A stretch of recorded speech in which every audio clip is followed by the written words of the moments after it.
resúmenes de ponencias que fueron ya evaluados, con comentarios devueltos a sus autores. Fueron 361, así que fue un enorme trabajo de la gente que evaluó y por supuesto de la organización. Así que Gabriela Sorda, que está allá amablemente sentada en el fondo, le agradecemos mucho. En otra de las sesiones preparatorias, por ahí vamos a comentar algo más sobre la organización de este año. En fin, luego de la primera sesión, en la que terminamos en una discusión acerca de cuán subsumidos estábamos dentro de la tecnología, giramos un poco, vayamos a ver cuánto es el giro, pero en la mesa de hoy pusimos el acento en observar las imágenes desde otros encuadres. Así es que hoy tenemos a dos especialistas de antropología, de la cultura visual, y una especialista en retórica de la imagen. Suponemos que esto nos permitirá asomarnos no solo a otros trabajos, sino a lo que sucede entre los investigadores y las imágenes. Digamos, nosotros todos, en las carreras de la FAO, estamos todos practicando continuamente algo que indiscutiblemente tiene que ver con una apertura visual, pero sin pensarlo demasiado muchas veces, ¿no? O incluso pensando que las imágenes toman un rol decisivo como cuestión final. Entonces, ¿cuáles son nuestros diálogos con las imágenes? ¿Qué les preguntamos y qué nos preguntan las imágenes? Y cómo entendemos indicios de conocimiento. Todo eso tiene que ver de alguna manera con el título que rinde algunos homenajes velados, el de la mesa de hoy, que es técnicas y no técnicas y imágenes situadas, ¿sí? El moderador va a ser David Dal Castelo, que va a presentar a las panelistas. David es magíster, arquitecto, investigador del Instituto de Arte Americano. Es el editor de los libros de la serie Tesis, por eso le pusimos en la cajita feliz sus propios libros. Y es profesor de Historia de la Arquitectura y de Historia del Diseño Industrial en ambas carreras de la FADO. Así que lo dejo a David.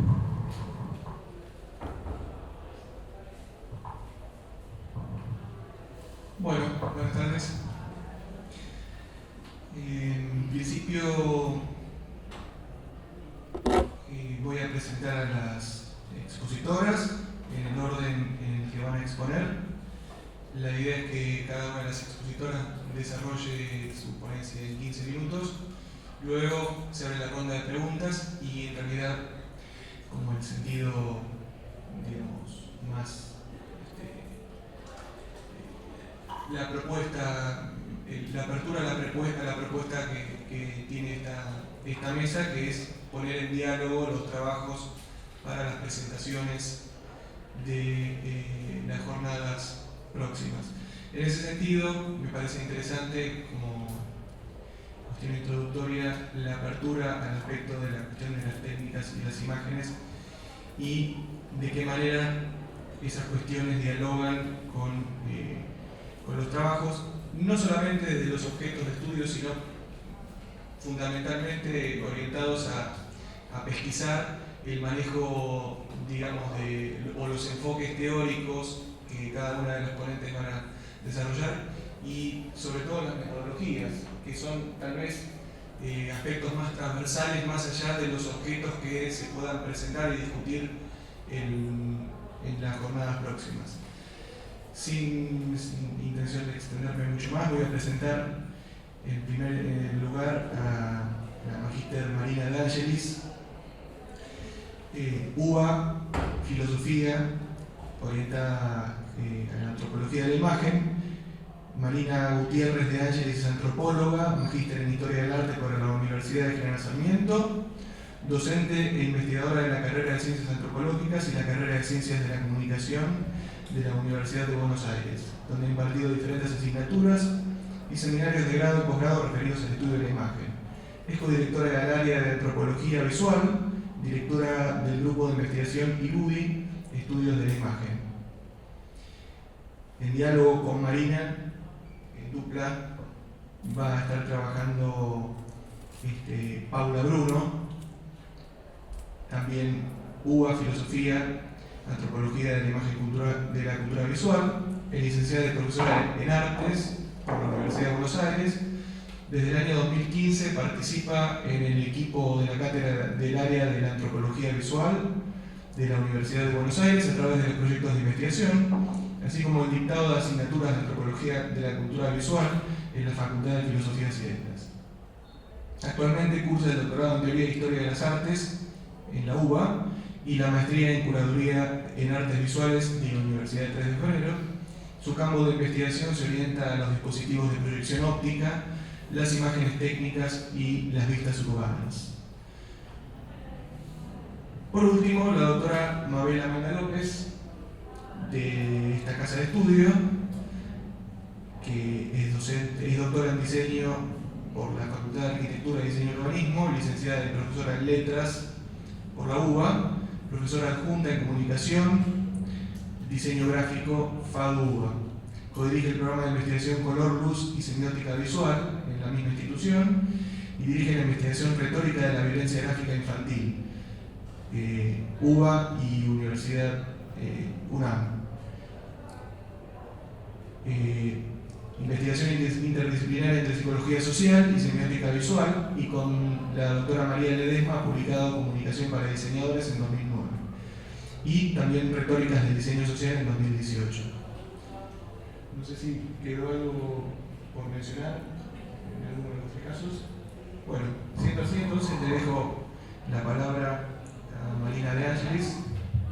¿Para empezar? Sí.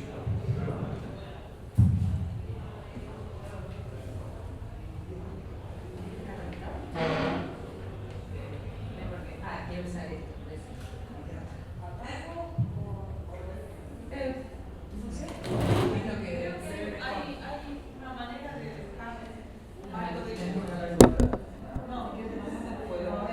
La técnica, no. Porque no se ve bien.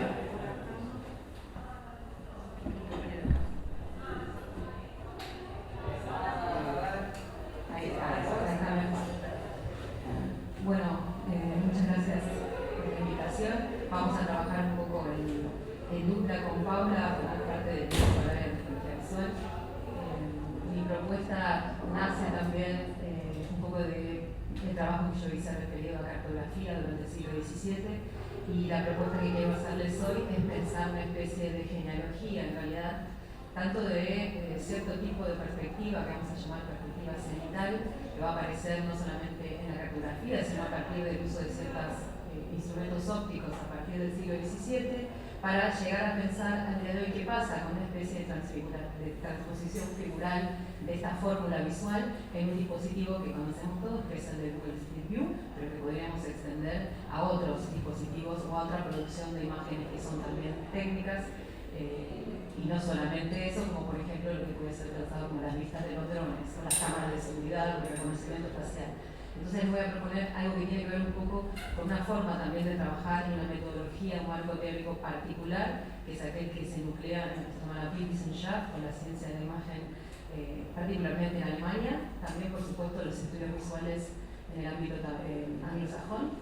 Y vamos a tratar, o voy a tratar de introducir algunos de esos conceptos, esta forma de trabajar que implica cierto carácter anacrónico de las imágenes y su forma de vivir a lo largo del tiempo, en un caso particular, que va a implicar, por supuesto, porque voy a hablar de cartografía, va a implicar también ciertas cuestiones ligadas a algo que tendemos a hacer comúnmente, que es separar los dos ámbitos, el científico y el artístico. Entonces tratar de trabajar un poco esa relación entre dos tipos de imágenes que forman parte de una historia mayor, que es la historia de las imágenes. Entonces, por un lado, proponerles partir de cierto carácter del siglo XVII ligado por un lado a la expansión atlántica y a esta irrupción de mapas y de cartografías en Europa, lo que impuso, por supuesto, también una nueva forma de mirar, una nueva cultura visual ligada a la expansión de un territorio que devenía global. Y más que nada pensar también que es el siglo donde empiezan a aparecer ciertos instrumentos ópticos, máquinas, por ejemplo el microscopio, el telescopio, que van a tener una influencia determinante también en la práctica artística. Por ejemplo, todos los dibujos que Galileo comienza a hacer de la Luna, de los satélites de Júpiter, tienen que ver con una exploración a partir del telescopio, pero que también van a dar forma y van a ir modelando su propia teoría o su propio pensamiento. El telescopio es interesante porque este aparato venía en general con cierto tipo de dispositivos o instrumentos que empezaron a fascinar también a los artistas. Había una relación directa también entre esta exploración óptica y las exploraciones también o los préstamos que van a tomar los artistas para producir tanto mapas como obras pictóricas. En este caso, por ejemplo, el telescopio con estos primeros mapas topográficos de la Luna que realiza Harriot, o aquel que son imágenes de Venecia utilizando este dispositivo. También esto impacta, por ejemplo, en las vedute italianas, que van a tener mucho que ver con lo que después va a contarles Paula sobre los panoramas, los cosmoramas y todos estos dispositivos que proponían la inmersión y también como transportarse telemáticamente a espacios donde no estábamos físicamente. Bueno, en este caso también es una obra bastante conocida de los 5 sentidos entre Rubens y Bruegel, donde aparece también en este gabinete lleno de pinturas. Vemos cómo están muy presentes tanto la cartografía como los instrumentos ópticos ligados directamente con la práctica de los artistas. Tendemos a partir, digamos, de la modernidad, del siglo XIX en adelante a pensarlos como dos ámbitos separados, pero no lo eran. Bueno, acá también la influencia que hay, por ejemplo, de las vistas topográficas en la pintura y en muchísimos de los mapas que se guardaban bajo llave, como los que guardaba Felipe II. Hay que pensar también que los espías se robaban mapas durante este siglo XVII, formaban parte no solo de descripciones o eran simplemente utilitarios, sino que tenían que ver también con una disputa óptica y política. También es cierto que hay que pensar que las imágenes técnicas no son simplemente herramientas que ilustran teorías científicas, sino que en realidad han sido justamente aquellas, como dice Bredekamp de Galileo, esta mano que pensaba, fue la mano pensante, fueron estas imágenes y estos dibujos los que en realidad constituyeron epistemes completas. Y en este caso no es menor los corales de Darwin. Sin los corales, sin estos dibujos que Darwin comienza a hacer, hubiera sido imposible para él constituir y pensar la teoría de la evolución. El caso del ADN lo mismo, hace poco vimos la imagen del agujero negro y esta otra que es de los 70, que es una imagen bastante poética, pero que tienen que ver con eso, cómo las ciencias han utilizado o piensan sus propios paradigmas a partir justamente de la forma. Y eso es algo que podemos empezar a entender también como lo que se conoce como actos de imagen. Bueno, acá lo que les decía, no solamente esto, sino que este coral de Darwin, estos dibujos de Darwin de su libro de anotaciones, tienen una cosa que se llama la fórmula del yo. Es una imagen que dice ahí arriba, yo pienso. ¿No? Ahí hay un juego muy interesante entre ese poner en acto una imagen que nos está hablando. También es cierto que hoy en día podríamos pensar que las imágenes científicas y las imágenes técnicas no tienen nada que ver con ese ámbito de lo estético en el que los cartógrafos y los ilustradores se juntaban y tenían en esa práctica de desarrollo de los mapas del siglo XVII. Pero, por ejemplo, estas son premios a las mejores fotos científicas de hace 1 o 2 años. Y es cierto que muchos de los software que producen, que analizan datos y producen gráficos o fórmulas que se pueden ver, en realidad también están determinados por ciertas estéticas de esos software. Por lo tanto, los científicos siguen siendo también artistas, en cierto modo. Esos 2 ámbitos están siempre ligados. En el caso de los mapas, tendemos a pensarlos como muy separados, en los 2 ámbitos, los mapas y las pinturas, pero en realidad les voy a proponer no pensarlos desde ese punto y empezar a pensar qué tipo de conocimiento producían. Voy rápido, así hago tiempo. También podemos pensarlos desde cierta idea de la heterotopía que propone Foucault. Muchos de estos mapas, en realidad, funcionan como una especie de contraespacios, lugares reales que no están en ningún lugar y que también tenían fórmulas que los europeos conocían muy bien. Puse a propósito estos mapas donde aparece, por ejemplo, la fórmula de los caníbales. ¿No? Después veremos si podemos pensar Google Street View también como un contraespacio o un contralugar heterotópico. Lo interesante de que en ambos casos vamos a empezar a pensar una fórmula visual, que es la fórmula de la perspectiva cenital. Esta capacidad de ver desde arriba un globo, un mundo que devenía en realidad global y gigante. Bueno, esto lo voy a pasar, así venimos para este lado, porque si no, no voy a hacer el tiempo. Muchos de estos instrumentos ópticos, y aparece también en las reflexiones de Kepler sobre las máquinas, estas máquinas ópticas, sobre cómo percibía el ojo, tenían que ver con que se generaban ciertas distorsiones y Kepler propone medirlas y calcularlas. Pero este arte descriptivo que aparece en la cartografía, en el arte del norte de Europa, también va a ligarse con cierto carácter kepleriano de la fotografía del siglo XIX, que se pensaba que era un instrumento que estaba desestetizado, desantropomorfizado. Acá puse a propósito igual la salida de los obreros de Lumière, que también ellos proponen al cine como algo que permitía ver sobre los hechos o los hechos, la idea de que el mundo de pronto podía presentarse como realmente era sin la intervención humana. Y les voy a proponer ahora entonces pensar cómo podemos pensar una genealogía de esta mirada cenital que va saltando de medios de la imagen distintos a lo largo del tiempo. Una es el trípode de Bertillon, es este prefecto de París que comienza a sacar fotos en las escenas de crímenes y a su vez aquella que tenemos en los documentos todos, la foto de frente y de perfil para los criminales. Entonces, la evidencia, ¿sí? Acá el punto de vista deja de ser este de los mapas, de la proyección matemática, y la evidencia se constituye también en algo muy ligado a esta fórmula de la visión. La fotografía del siglo XIX se empieza a convertir en una herramienta y un medio de la imagen fantástico a la hora de pensar clasificaciones. De hecho, Darwin saca fotografías en el libro de las emociones en los hombres y en los animales de las expresiones. Y para él es muy importante que esas fotografías estén en el libro. Entonces, por ejemplo, en este caso, el trípode de Bertillon se constituye en un dispositivo. Y este dispositivo apelaba a esta idea de poder describir sin la irrupción del ojo humano o de la subjetividad. Acá están todas las imágenes de antropometría y de medición de los criminales. Entonces aparece lo que les decía recién, esta idea de algo deshumanizado.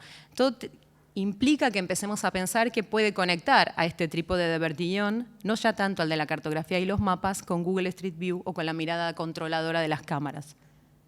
Inmediatamente que vemos la fórmula, la encontramos en infinidad de otros medios de la imagen. Es una fórmula visual que podemos reconocer, que sobrevive a lo largo del tiempo. Y es algo que Keenan y Weissman, que se dedican a algo que se llama arquitectura forense, trabajan a partir de, en este caso, un libro muy interesante que es La calavera de Mengele, el nacimiento de una estética forense, una forma de presentar las evidencias. Podríamos pensar que en la pintura hay también, no desde el lado de la evidencia científica, pero sí del lado de la prueba, otros medios de la imagen, como puede ser acá el pictórico, la idea de presentar pruebas, pensando en términos de este dispositivo cenital. En este caso, las monjas novohispanas también. Acá hay una búsqueda de mostrar pruebas, sino el viaje al más allá. Se ven desde arriba, es una especie de imagen de éxtasis, de vernos desde arriba como nos vemos desde arriba con el palo del selfie. En otro caso, una transposición figural de esta mirada cenital en el fresco de Andrea del Pozo, donde hay un doble juego, nos ven desde arriba y nos vemos desde abajo. En la llamada evocadora, en el caso ahí de Mateo y Caravaggio. Voy rápido entonces. Voy directamente a lo concreto. Bueno, esta entonces perspectiva cenital, en el caso de la cartografía, pero de ahí en adelante empezó, o podemos pensarla ligada directamente a una cuestión de disputa política, esta posibilidad de ver desde arriba y de controlar un territorio. En este caso, Bredekamp lo lleva, por ejemplo, al frontispicio del Leviatán, donde hay todo un discurso sobre el Estado a partir de esta fórmula. En el caso del laberinto, en la emblemática, pasa lo mismo, la capacidad de ver desde arriba. Y allá en el de Westworld, quien ve la serie, también la sala de control. Entonces, vamos a ver que esta mirada cenital la podemos pensar migrando a lo largo de diferentes medios. En el caso artístico, en este caso esta fotografía de Farocki, donde cuando se saca durante la Segunda Guerra Mundial, nadie ve el campo de concentración de Auschwitz. Recién en los años 70 esta fotografía es vista por primera vez mostrando la evidencia de los campos. En el 44 no se veía. En el caso del cine, en el caso acá de Ana Mendieta, también dos medios que han explorado esta imagen. La fotografía, ahí Bauhaus, Moholy-Nagy. Y la pregunta, entonces voy rápido para terminar, ¿qué sucede cuando esta transposición figural y esta perspectiva o este dispositivo pasa a los medios contemporáneos? Entonces, por un lado, pensar la idea que los dispositivos justamente se caracterizan por lo que Agamben dice que tiene que ver con esto del gobierno de las personas, constituyen posiciones de sujeto. Por lo tanto, los dispositivos de la imagen van a ser mucho más que simplemente una dirección de las miradas. Es aquello, como dice él mismo, que controla, que asegura los gestos, que conduce nuestras prácticas. Por lo tanto, les propongo pensar esta mirada cenital como un dispositivo de gobierno, y la pantalla como un dispositivo. Voy rápido acá, porque no me da el tiempo. Entonces, esta mirada cenital lo que provoca o lo que produce es esto. Ya no vemos nosotros, como en la mirada cartográfica, en esa proyección matemática, sin posición de sujeto, el mundo desde arriba, sino que somos vistos. Somos vistos por cámaras de seguridad, incluso en nuestras propias pantallas. En el caso de Google Street View, juega con dos cuestiones, lo que van a ver con Paula, la inmersión de los panoramas, y por otro lado también esta mirada o esta perspectiva cenital de los mapas. Y esta idea también de teletransportarse telemáticamente a espacios donde mi cuerpo no está. Este es un artista que trabaja con las imágenes que produce Google Street View y específicamente dice, no es un logro tecnológico, sino ya directamente tiene que ver con una posición ideológica. Y trabaja con fotografías a las cuales generalmente les atribuimos una intención, pero la cámara de 9 ojos de Google no tiene ninguna intención. Lo que capta no tiene la búsqueda de mostrar nada más que eso, que aquellas evidencias que va tomando en el camino. Entonces, ¿qué imágenes son? ¿De qué posición de sujeto nos están hablando? Este es un artista que toma las fotografías de Google Street View y las formula en realidad como fotografías etnográficas. Y trabaja en este caso, por ejemplo, con chicos marginales en Estados Unidos. Es otra forma de retomar esas imágenes y plantearse otras preguntas. Por otro lado, y rápidamente así termino, podemos preguntarnos si esta idea de la evidencia se desarma con las cámaras de seguridad, cuando en realidad se siguen utilizando en juicios. Por lo tanto, la baja calidad de estas imágenes pobres, diría Ito Steyer, no hace que dejemos de usarlas o de pensarlas como imágenes de la evidencia. Ya termino. Y finalmente, con esto es una diapositiva más, pensar esta mirada cenital, que arrancamos pensándola con el telescopio de Galileo, con estos primeros mapas, pasando por este uso científico de la evidencia, también llega e irrumpe a otros ámbitos, digamos, cotidianos de nuestra vida. La tenemos en nuestra pantalla, pero también en todos los aparatos que nos controlan y los vigilan constantemente. Por lo tanto, forma parte ya de una posición de sujeto en la cultura visual contemporánea. Esta, digamos, podríamos llamarla ya la perspectiva del dron. Entonces estamos muy acostumbrados, dice Ito Steyer, a esto, un nuevo modo de ver, tomas aéreas, aviones, drones, somos vistos desde arriba. Pero esa mirada es una mirada descorporizada. Y ese era el final, que está ahí. Y ya está, porque no tengo más tiempo. Pero esa era era esta idea de proponer eso, simplemente muy rápidamente, porque la verdad que es muy poquito el tiempo, tratar de pensar cómo podemos hacer una arqueología de estos medios y una genealogía de una fórmula visual que después va a formar parte de un dispositivo propio de la visión, que son estos medios digitales que usamos todos los días en nuestro teléfono, que implican realidad virtual, realidad aumentada, y que en realidad nos están hablando de una nueva cultura visual en la que esta transformación de los puntos de vista de los dispositivos ópticos genera eso, nuevas posiciones de sujeto que ya no son aquellas que podíamos pensar con la perspectiva lineal o con la perspectiva albertiana. Así que bueno, fue rápido, espero que se haya entendido. Y no hay más. La bibliografía.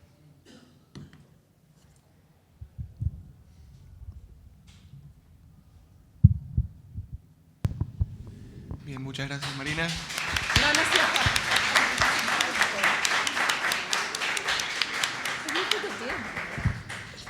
Los dejo con Paula Bruno, entonces. Paula, yo voy a cambiar. ¿Vas a cambiar? Ella juro que va a ser más rápido. Y decir que saqué diapositivas porque tenía 120 diapositivas. Quédense tranquila. ¿Cómo es acá? Con este, ¿no? No, al revés. ¿Ok? Bueno. Bueno, buenas tardes a todos. Buenas tardes, sí, noches. Gracias también por la invitación. Yo me voy a detener en algunas de las cuestiones que Marina ya mencionó, tomando esta pregunta por una arqueología de los medios inmersivos, como dispositivos también donde participan imágenes técnicas en una historia de la mirada occidental. Primeramente, un poco ya lo vieron con Marina, pero para tener un consenso común, ¿qué es un medio inmersivo? Dispositivos también que recrean para el observador la experiencia de encontrarse en imágenes cerradas, que generalmente son en 360 grados, aunque no necesariamente algunos pueden tener una como intención de inmersión. La tradición occidental de imágenes de ilusión de espacio comienza ya desde la pintura mural, que se conoce desde la antigua Roma, y se desarrolla especialmente en los siglos XV y XVI con la perspectiva renacentista. Y pintura de techos, pero pasa algo hacia el siglo XVIII, hacia fines del siglo XVIII, donde surge un nuevo dispositivo de la mirada, que son los espacios inmersivos. Bueno, también seguimos. Ahí. No, tráetelo para acá. Más acá, ahí. Hablo un poco más alto. Ahí me escuchas. Bueno. Bueno, también por dispositivo vamos a seguir la definición de Agamben. Cualquier cosa que tenga de algún modo la capacidad de capturar, orientar, determinar, interceptar, modelar, controlar y asegurar los gestos, las conductas, las opiniones y los discursos de los seres vivientes. Esto es una de las tipologías de los panoramas que se desarrollaron desde el siglo XVIII en adelante. Era una palabra, un neologismo creado hacia esos años, a partir de las raíces griegas, pan, que significaba todo, y orama, vista. Y designaba una forma específica de pintura de paisaje, o sea, entraba en esta genealogía de imágenes de paisaje que reproducía esta vista en 360 grados. Fue inventada, al parecer, de forma independiente por diferentes productores de imágenes y científicos, pero fue patentada por Robert Barker en 1787. Entonces denota esta vista circular o visión general desde un punto de vista elevado sobre una imagen de paisaje o una vista urbana. Ahí lo que se ve es una imagen de batalla. Esto era la situación adentro de lo que se vivía en el panorama. Según Oliver Grau, este espacio de ilusión representó en su momento el más alto nivel de desarrollo de las formas de ilusión y poder sugestivo de una variedad que utilizaba los métodos tradicionales en pintura. Dicho medio se apoya en el conocimiento de la óptica y la proyección perspectiva, como comentó Marina previamente. En la cultura occidental, la matemática se somete a las imágenes, es una geometría representada. Lo que da nacimiento, siguiendo a Hans Belting también, a la imagen técnica, ¿sí? De la misma manera, el espacio renacentista es un espacio métrico, es un espacio medible ligado a un observador y a su posición. Esta tradición de una imagen del espacio que se constituye mediante procedimientos técnicos desde un conocimiento científico de la geometría y la óptica que podemos rastrear en esta pintura de paisaje y los panoramas decimonónicos. Por eso es necesario ir para atrás para poder pensarlos.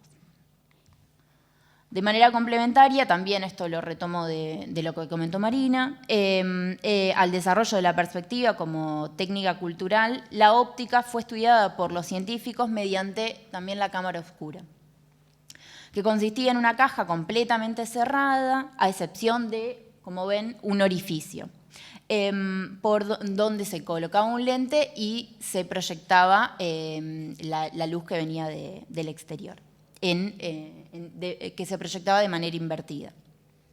La reflexión inversa de los rayos lumínicos en la pantalla de proyección era tomada, desde estos estudios de la óptica, como una analogía al funcionamiento del ojo.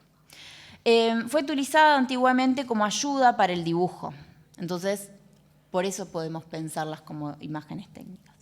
La imagen proyectada sobre papel u otro soporte podría servir de pauta para dibujar sobre ella. En este sentido, es necesario desplazarnos de una noción de imagen técnica desde la teoría de Wilhelm Flusser, por ejemplo, que distingue el surgimiento de las imágenes técnicas en la modernidad, o sea, a partir de especialmente el surgimiento de la fotografía en el siglo XIX, en contraposición a imágenes hechas manualmente, que vendrían a ser todas las que vinieron antes. Está pensando en la pintura, por supuesto. Desde épocas tempranas, entonces encontramos, y bueno, siguiendo nuevamente a Hans Felting, encontramos que hay un deseo de producir imágenes auténticas mediante estos procedimientos técnicos anónimos. La cámara oscura también nos demuestra esta participación de los aparatos en la creación de imágenes en vínculo con la tradición pictórica occidental. La perspectiva y la cámara oscura transformaron entonces radicalmente esta mirada que se despliega en la cultura visual de la época moderna. Pero tenemos otros dispositivos que colaboraron en esta modificación de la mirada, y especialmente estos que queremos pensar del siglo XVIII. Los panoramas decimonónicos presentan imágenes del espacio siguiendo perspectivas múltiples y una línea de horizonte. El caso que está acá es de también otro creador que se entiende que fue de manera contemporánea, Robert Barker, creador de estas imágenes panorámicas. Era un explorador, un científico, geógrafo, que empezó a realizar para ayuda, memoria de sus viajes científicos, sus expediciones científicas. Entonces empezó a dibujar imágenes precisamente en 360, o sea, rodeando su punto de vista sobre el lugar donde se encontraba. Esta es otra que en realidad se puede pensar más como una especie de vista cenital, pero eran dibujos que rodeaban su propia posición. Entonces, presentan perspectivas múltiples. Se hace una vista, otra vista, y así, unidas mediante la línea de horizonte, se podía crear esta imagen en 360 grados. Por eso es que se ven, sí, acá se ven las diferentes perspectivas de proyección en estas imágenes. Entonces, en el panorama se daba este efecto de sugestión. El observador olvidaba por momentos que se encontraba en esa rotonda, la rotonda que les mostré previamente. Y se sumergía en la visión total de ese lugar otro. Se da una transparencia del medio de la imagen, ¿sí? Donde encarna dicha imagen de vista urbana principalmente, posteriormente escenas de batalla. Hay un olvido de la opacidad del espacio donde se desarrolla la mirada, un olvido del cuerpo. De acuerdo con Etterman, otro de estos pioneros en el estudio de las imágenes de los medios panorámicos, este efecto sugestivo era intencionado por los mismos productores de estos espacios. Un resultado precalculado de la aplicación del conocimiento tecnológico, fisiológico y psicológico que se conocía al momento. Las innovaciones tecnológicas se encuentran al servicio de una eliminación de la opacidad del medio a fin de que el observador olvide temporalmente dónde se encuentra. En las imágenes de paisajes y vistas urbanas que se visualizaron en estos panoramas y otros artefactos decimonónicos, como fueron algunas de las proyecciones ópticas, el foco no radica, de análisis no radica en la veracidad de la imagen como documento de las características y modificaciones de la ciudad en una época determinada, como pensándolas desde una relación analógica entre imagen y su referente. Así como tampoco colocaremos el foco en la evolución de las características técnicas desde estas pinturas de Vedute del 17, 18, pasando por el panorama hasta llegar a los medios inmersivos. Sino más bien, o sea, en todo caso, podríamos pensar continuidades, ¿sí?, de esas experiencias. El interés de nuestro acercamiento a estos dispositivos está en el lugar de las imágenes. Siguiendo la tesis de que es necesaria una mirada antropológica a las imágenes, Hans Belting propone pensar el cuerpo como lugar de las imágenes, como medio que capta y genera imágenes, el espacio donde las imágenes son animadas y participan de la vida social. La imagen surge en la mirada, es esta la que le da su entidad como tal. Entonces, la experiencia medial con las imágenes es un ejercicio cultural. Las imágenes necesitan que tengamos fe en ellas, una especie de predisposición a mirarlas y animarlas, a volverlas vivas. En los medios inmersivos, el espacio de la imagen se fusiona con el espacio del espectador, de manera que éste se considera inmerso como elemento vivo en la obra. En este sentido, Horst Bredekamp, también, bueno, estamos compartiendo conceptos y marcos teóricos, así que voy a retomar lo que dice Marina. Horst Bredekamp los considera como un caso de acto de imagen, esquemático en este caso, que es el acto que engloba las formas de vida de la imagen. En las imágenes del espacio ocurre un desplazamiento en la relación entre imagen y lugar. En vez de que los visitemos corporalmente, los lugares vienen a nosotros en imágenes. En los panoramas, las ciudades... voy a pasar acá. Las ciudades desconocidas, las ciudades que se presentan, son desconocidas y lejanas para los observadores. Bueno, ya termino, me queda una página. Ah, no, me queda un montón. Bueno, voy más rápido. Bueno, también podemos pensar esta realidad virtual que nos proponen las imágenes como heterotopías, lugares que se relacionan de modo antitético o alternativo con espacios del mundo vital. También, o sea, está vinculada hacia atrás con la tradición del Grand Tour que se empezaba a dar, que se dio durante el siglo XVII y sobre todo el XVIII, y posteriormente prepara una mirada, configura una mirada que se va a encarnar en las actividades de turismo. La vista panorámica cuenta entonces de una experiencia inmersiva de los viajes ilusorios a partir de técnicas de punta para la época. Esta liberación de la mirada, de un ojo que descubre nuevos horizontes, tiene una contracara. Esto es un corte de una rotonda panorámica. El dispositivo, proponiendo esta idea de que libera la mirada, está encerrando completamente al observador. La arquitectura circular de la rotonda evita un desplazamiento, configura una posición del sujeto observador, a su vez ingresan por debajo y no tienen mucho margen de movilidad al interior.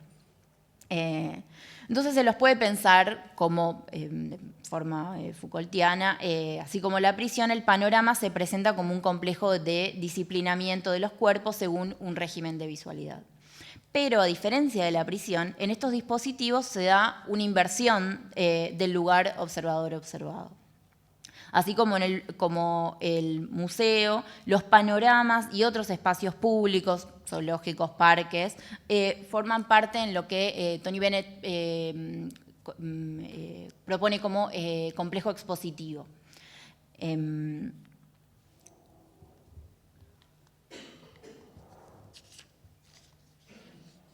esto es el complejo expositivo, las ferias universales, donde se da un cruce de miradas entre observador y observado, y eso es lo que configura un disciplinamiento del ver y del cuerpo.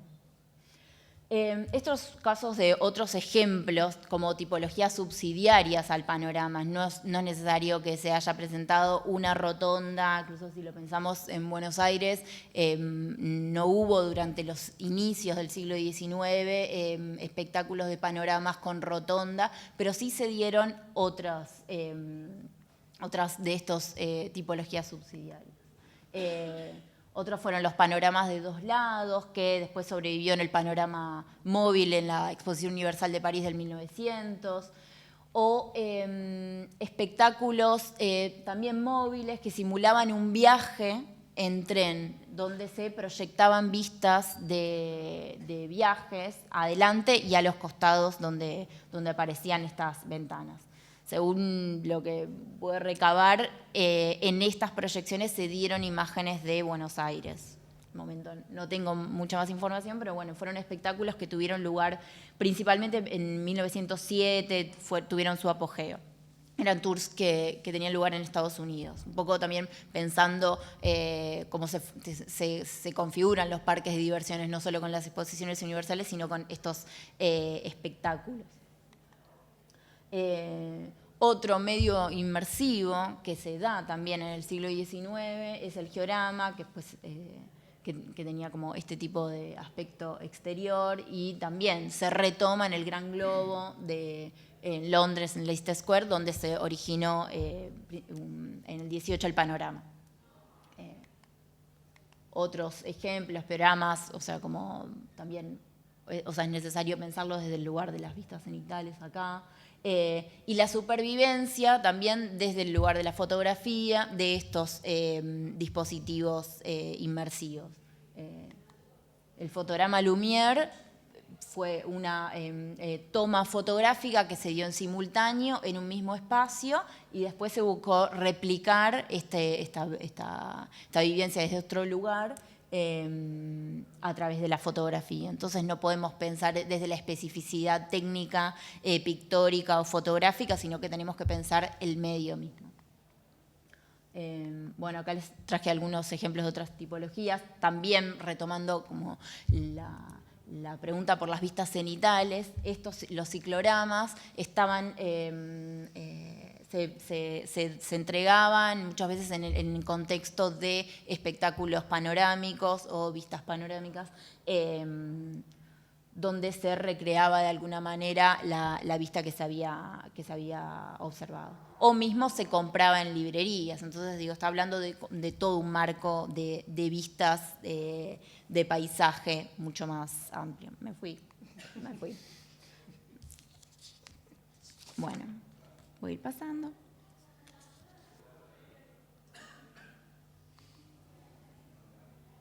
Bueno, otro caso que les había traído de los cosmoramas, esto lo voy a pasar, sí, porque no vamos a llegar. Moviéndonos un poco más en el tiempo, los ambientes de realidad virtual que comienzan ya desde, Oliver Grau los rastrea desde los años 70. También se suspende el mecanismo de distanciamiento del observado. También hay una sensación de estar atrapado en esa imagen.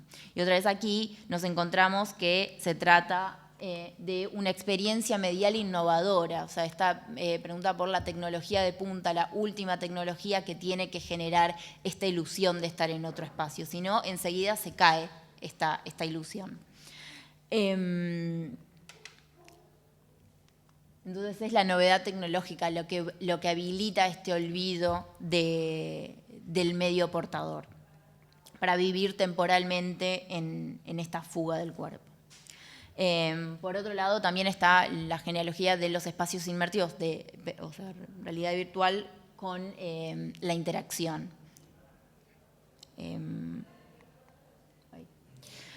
Bueno, cierro. Bueno, para concluir quisiera destacar el impacto de estos dispositivos de la imagen en la mirada, ¿sí? En la configuración de una mirada que se ancla desde el siglo XVIII, atraviesa y expande en el siglo XIX y sobrevive en estos nuevos medios. Los medios panorámicos fueron cruciales en esta conformación de la cultura visual, porque siguiendo a Jonathan Crary, se conforman como puntos de intersección en los que discursos filosóficos, científicos y estéticos se solapan con estas técnicas mecánicas, requerimientos institucionales y fuerzas socioeconómicas. Y ahora sí, las citas. Gracias.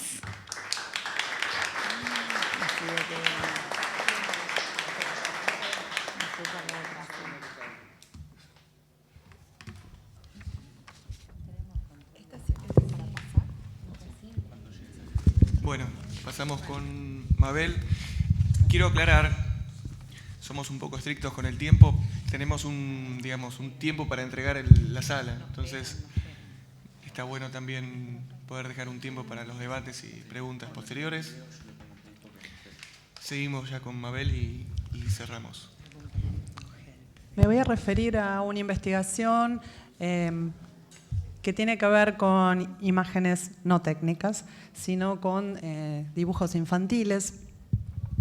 Y especialmente voy a contar algunos aspectos que fueron como dificultosos o que tuvieron idas y vueltas en el armado de la investigación. Me parece que como esto ya está concluido y tenemos resultados publicados, tal vez sea interesante ver qué puntos fueron de tensión o de discusiones o a partir de qué cosas tuvimos que rearmar hipótesis o marcos analíticos. Y bueno, después los voy a invitar porque está el link para los que quieren ver la publicación, así que bueno, ya directamente iríamos a ese tema. Los chicos están expuestos a la violencia en la vida cotidiana y sobre todo a la violencia mediatizada. Esa es una de las cosas que descubrimos fehacientemente. ¿Cuántas horas pasa un chico frente a imágenes de este tipo en los medios? Nosotros trabajamos con nenes de 11 años y nos dimos cuenta que hay una gran influencia de la violencia mediatizada en las representaciones que ellos hacen. La violencia en la calle, la violencia en una serie de TV o la violencia en los videojuegos, parece bastante similar todo. Esta es nuestra pregunta de investigación y tratamos de descubrir cómo podemos, a partir de los dibujos, que es un medio aparentemente inocente por el cual los chicos se expresan y pueden decir cosas que no pueden decir cuando les preguntamos qué es para vos la violencia en un cuestionario, cómo podíamos descubrir a partir de esas representaciones cómo la vivencian y cómo la representan. Hay muchas investigaciones que trabajan con dibujos infantiles y nosotros las tomamos como base para nuestro marco teórico, pero no hicimos en ningún momento un estudio de casos, ni tampoco un diagnóstico de estos chicos, que sabemos que se usan en psicodiagnósticos, sino que nuestra perspectiva es social, y eso es lo que orientó la metodología que usamos. No trabajamos ningún dibujo en particular, sino que trabajamos con un grupo etario y como grupo. Lo que generamos con la gente del grupo de investigación de la UNAM, que son psicólogos sociales, y con el grupo de la FADU, una metodología que desde el inicio la consideramos unificada para poder lograr después resultados que tuvieran sentido y no tomar una investigación ya iniciada y ahí ver qué hacíamos con los dibujos. Así que bueno, la llamamos como una metodología híbrida, quedó una cosa así. Y ahora les voy a mostrar un pequeño video para no tener que contar cómo fue este paso de la investigación y después sí vamos a analizar algunos pequeños detalles. El video. Tengo que pasar yo. Ahí va.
así no demoramos tanto.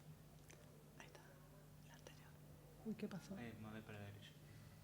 ¿Qué pasó? Mover para la derecha. Ah, está bien. Esa es brevemente la explicación metodológica, para no contarlo largo. A partir de tener este corpus que eran 2 corpora, digamos, en total más de 400 dibujos, la idea era tratar de sistematizar variables para poder hacer una primera aproximación a este análisis. Y bueno, a partir del marco teórico de la semiótica visual, el análisis del discurso visual y la retórica, se tomaron esas bibliografías que después está detallada en la bibliografía, esas fueron las variables, que en realidad la base de datos tenía como 200 variables, pero bueno, tratamos de sistematizar en cómo trabajamos la parte de la expresión y la parte del contenido del dibujo, es decir, cómo formulan un relato. La mayor parte de los dibujos violentos tienen un relato en donde hay un agresor, un agredido y algún tipo de acción violenta que podemos determinar, y presencia o no presencia de armas según cada caso. Algo que surgió cuando nosotros empezamos a hacer este análisis es que para poder ver la violencia teníamos que analizar comparativamente los dibujos no violentos, y que lo que en otras representaciones es simplemente un fondo, es decir, una escenografía, una escena donde hay una acción, prácticamente era la escena la que estaba determinando el acto violento. Para los chicos, el medio urbano y los espacios interiores, la casa, la escuela, es decir, todo lo que sea dentro de una ciudad, era el espacio de la violencia. Mientras que los espacios abiertos, parque, plaza o mar, río, son los espacios de la no violencia. Por supuesto, este corpus es de chicos que viven en medios urbanos. Cuando aparecen en actos violentos el espacio exterior, ese espacio empatiza o tiene algún tipo de correspondencia emocional con el acto violento. Fíjense los trazos, los colores que aparecen. Hay una identificación entre la naturaleza y el acto que se está cometiendo. Este es un dibujo de un mismo chico que trabaja el acto violento en un espacio exterior y el acto no violento en el mismo espacio, que se transforma según la acción que está sucediendo. Por supuesto, esto es algo propio de cómo sienten los espacios, cómo sienten el espacio, casi como un agente de la violencia, un nene de esta edad. Los espacios no violentos son espacios idílicos, donde no hay personas. Los dibujos violentos siempre tienen personas, en cambio en los dibujos no violentos desaparece el ser humano. Es bastante inquietante pensar esto, que para los chicos la no violencia es la falta de humanidad.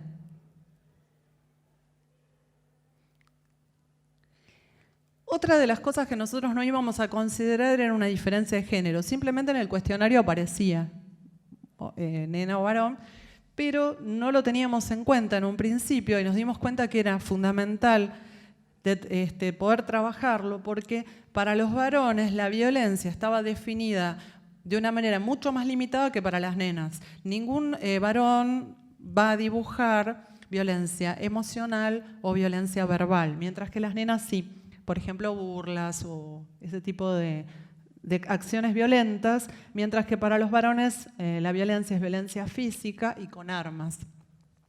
Eso hacía también que cambiara la perspectiva entre nenas y varones para considerar después en el cuestionario mismo cuándo vivían o habían sufrido hechos de violencia.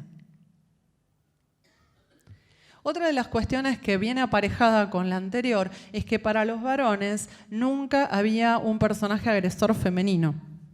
Y eso fue llamativo, porque teníamos 200 dibujos de la misma edad y siempre, bueno, ante un repertorio de varones agresores no había ninguna mujer. En cambio, las nenas sí tienen un repertorio de agresoras femeninas de diferente tipo, de diferentes tipos de agresiones, ya sea violencia verbal, física, con armas o sin armas. Estos son dibujos de adolescentes. Acá se repite la situación, los adolescentes sí consideran que la mujer es de una nena, de una chica, y este es de un varón. Y esto sí es llamativo. Si nosotros no hubiésemos visto un corpus de adolescentes, casi se nos aparece como invisibilizado esta situación, en donde hay una mujer mayor, agresora, respecto de un niño adolescente. O sea que otro grupo etario manifiesta la violencia a través del dibujo de otra manera. Los personajes agredidos mayormente son femeninos y muchos niñas. Es decir, ser niña y ser mujer es posibilidad de ser personaje agredido en este tipo de representaciones. Acá hay todo tipo de agresores y agredidas. La violencia doméstica aparece representada en los dibujos de los niñas de 11 años y estos de adolescentes, donde también aparece la violencia hacia la mujer, pero ya con otro tipo de representaciones más simbólicas también. Y otra cosa que esta posibilidad de confrontar diferentes corpus nos trajo a la luz es que en nuestra muestra no habíamos tenido en ningún momento dibujos en donde la violencia fuese hacia algo que no sea humano.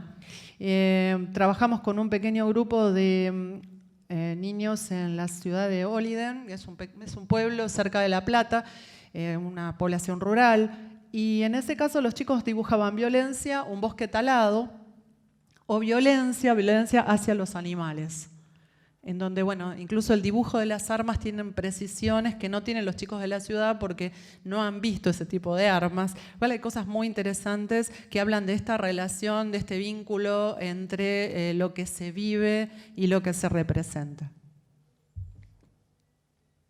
También en Oliden vimos cómo la representación del medio rural no aparece idealizada porque para ellos el medio es el medio rural y ese también es el medio de la violencia, mientras que para los niños de zonas urbanas como Ciudad de México y Ciudad de Buenos Aires, que tienen más coincidencias que diferencias, es muy raro, pero un chico que vive en la Ciudad de México es mucho más parecido a la forma de representar y de percibir la violencia en este mundo globalizado que con un niño que vive acá a 100 kilómetros de una zona rural.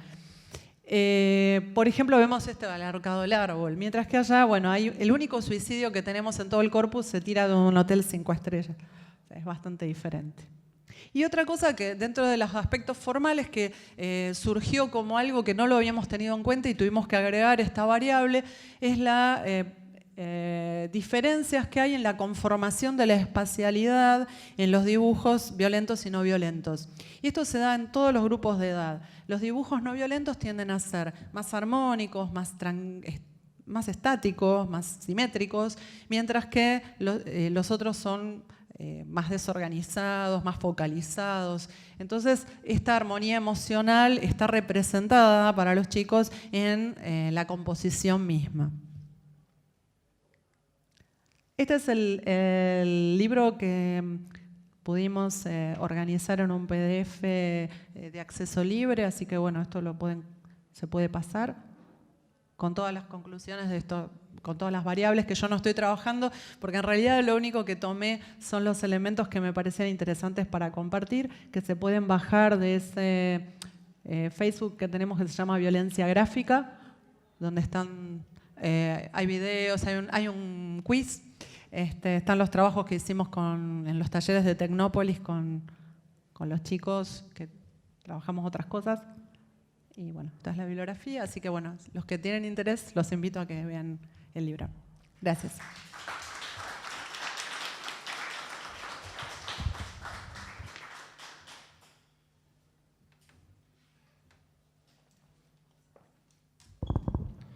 Tal vez se podría encender la luz, ¿les parece?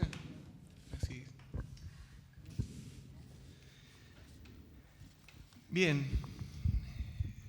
Trataré de hacer alguna síntesis apretada de las tres presentaciones y dar lugar al debate y a las preguntas principalmente.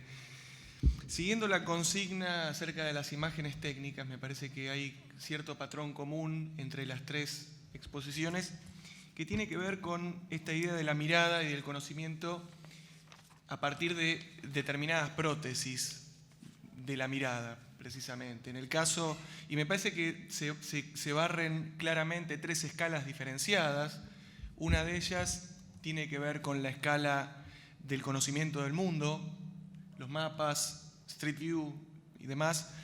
Luego, una escala intermedia en la que operan los panoramas y otras formas de conocer los ámbitos principalmente urbanos y los paisajes naturales, siempre con la salvedad de que, como decía Marina, aparece la observación en un momento histórico en que, digamos, aparece como cierta garantía de estabilidad y de lo definitivo. Y en el caso del trabajo de Mabel, aparece otra forma en que la mirada o que la construcción del dispositivo, del dibujo particularmente, pretende pesquisar, digamos, en una escala, digamos, de la intimidad y al mismo tiempo de donde se ponen en juego ciertos imaginarios, ¿no? Porque eso también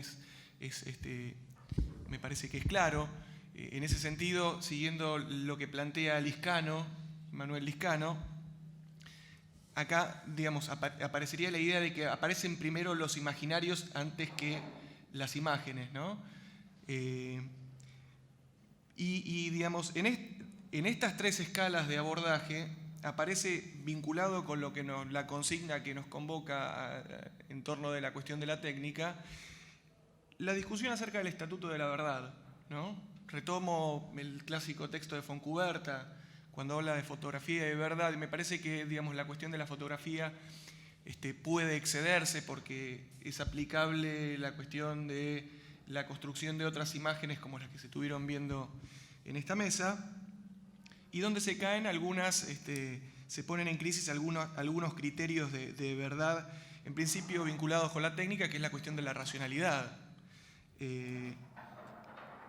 y que al mismo tiempo propician otros diálogos, y me parece que esto es oportuno, digamos, en esta mesa, en la medida en que estamos. La pregunta en el fondo es cómo dialogan estas propuestas, cómo dialogan estas observaciones, estos métodos y estas teorías con el hacer proyectual en esta casa de estudio, ¿no? Cómo podemos establecer alguna suerte de diálogo. Hablo del Estatuto de Verdad y me parece que voy a tomar, por ejemplo, el caso de Street View que plantea Marina y lo voy a poner en relación con una investigación de una profesora de esta facultad, Margarita Gutman, que no sé si la conoces, pero que trabaja precisamente con el concepto de Street No View, es decir, aquello que Street View no muestra. Por lo tanto, acá la cuestión de la técnica entra en jaque, mediada por otra cuestión. En ese sentido, la propuesta de Paula o el llamado al concepto de la heterotopía, que también nombra Marina, me parece interesante como forma de superposición, de yuxtaposición de realidades, porque en definitiva se trata de esta construcción de las realidades a partir de las imágenes, donde queda diluida, digamos, la cuestión de una adentro y de una afuera, y la participación del cuerpo como dice Belting, como lugar de las imágenes. Entonces, no sé si es más bien una pregunta o un llamado a la reflexión para ver la contracara de estas propuestas en su lugar de tensión o en los lugares de fisuras donde se producen, digamos, las discusiones acerca de la noción de verdad, ¿no? Foncuberta dice que, digamos, la imagen fotográfica, y como decía antes, vale el uso de otras imágenes, no es algo que entre en discusión porque se sabe de antemano que su veracidad es discutible, sino que a lo que llama Foncuberta es a una discusión acerca de los métodos y la forma en que se producen y se muestran esas imágenes. Y ahí es donde las disciplinas proyectuales entran en juego o en diálogo. Cuando hablo de disciplinas proyectuales también insisto con esta idea de romper las ideas o las barreras estancas entre disciplinas. Me parece que los estudios visuales son una clara demostración de que es posible hacer una transversalidad, vinculado con Foucault y el concepto de erotopía, Latour también, esta idea, la ruptura de la idea de autor, de autoría, ¿no? Menciono esto porque nuestra facultad y nuestras carreras proyectuales tienen, digamos, un peso imaginario todavía muy arraigado acerca de la idea del autor en el proyecto y de cómo hacer con las imágenes que producimos, de ser conscientes de la dimensión más abierta en la producción de las imágenes, porque en definitiva son, digamos, disciplinas que apelan a la prefiguración, es decir, también a volver a reponer algo que allí no está, imaginándolo. Me parece que en todos los casos es discutible la idea de lo que allí está, porque los ojos, como decía en un principio, o estos artefactos como prótesis para mirar, pueden reponer algo de lo que no podemos dar cuenta, concretamente de si está o no está. Pienso, por ejemplo, y con esto cierro y dejo lugar por ahí a algunos intercambios, desde cuando hablabas de Street View o las miradas cenitales en el área del urbanismo o de los proyectos arquitectónicos, aparece la vista abuelo de pájaro, ¿no? Que es como una idea muy instalada, pero sobre todo la idea del avión, ¿no? Conocemos la historia de Le Corbusier cuando viene en 1929 y recorre no solamente la ciudad de Buenos Aires, sino los meandros del río en avión, y a partir de eso la construcción también, digamos, en otro ámbito, la construcción de las imágenes catastrales, las primeras imágenes catastrales, donde la fotografía aérea, digamos, mediada por los aviones, reconstruye algo hasta el momento, digamos, que no estaba puesto en la mirada. Pienso en Auschwitz, que mencionabas vos, esa fotografía que llegó dilatada en el tiempo. Y para saltar de la escala más urbana a la escala de mayor intimidad, puesto que, insisto, que nuestras áreas disciplinares o proyectuales convocan a estos saltos de escala, pensaba en relación con lo que contaba Paula, en los pip box, ¿no? Estas cajas, estos artefactos artísticos, no, me lo perdí, estos artefactos artísticos donde la mirada o el artefacto era en algún sentido cómplice con uno de la llegada a la intimidad, digamos, que está vinculada también con el mundo de los imaginarios, de la imaginación de los niños, y de cómo al revés, desde su imaginación, dibujan, grafican algo y en algún sentido pueden darnos cuenta de ciertos consensos sociales, ¿no? Y ciertas continuidades y discontinuidades. Estas me parece que son, menciono estos puntos y no quiero extenderme mucho más, porque me parece que son quizás algunos puntos sensibles de contacto entre las áreas proyectuales y las propuestas en esta mesa. No sé si quieren...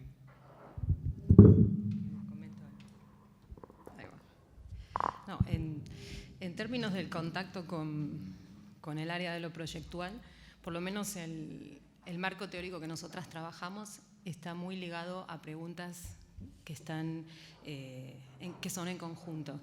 Básicamente porque son formas de teorizar específicamente la imagen a las que no se les aplica bajo ningún punto de vista las estructuras del lenguaje, ni discursivas.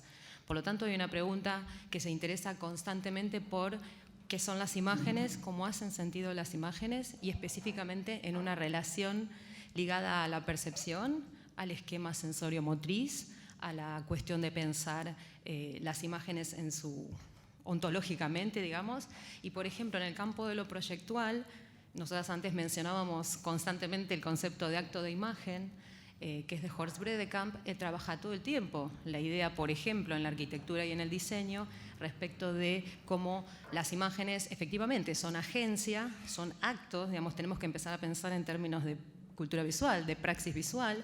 No están tan ligadas a si son verdad o mentira lo que muestran, lo que nos interesa son en tanto actos de imagen que constituyen en realidad regímenes escópicos, configuraciones sociales del ver. Yo antes mostraba, por ejemplo, el frontispicio de Leviatán, digamos, es algo sobre lo que Hobbes pasa muchísimo tiempo detallando ese dibujo, y ese dibujo lo que hace es constituir un discurso político completo.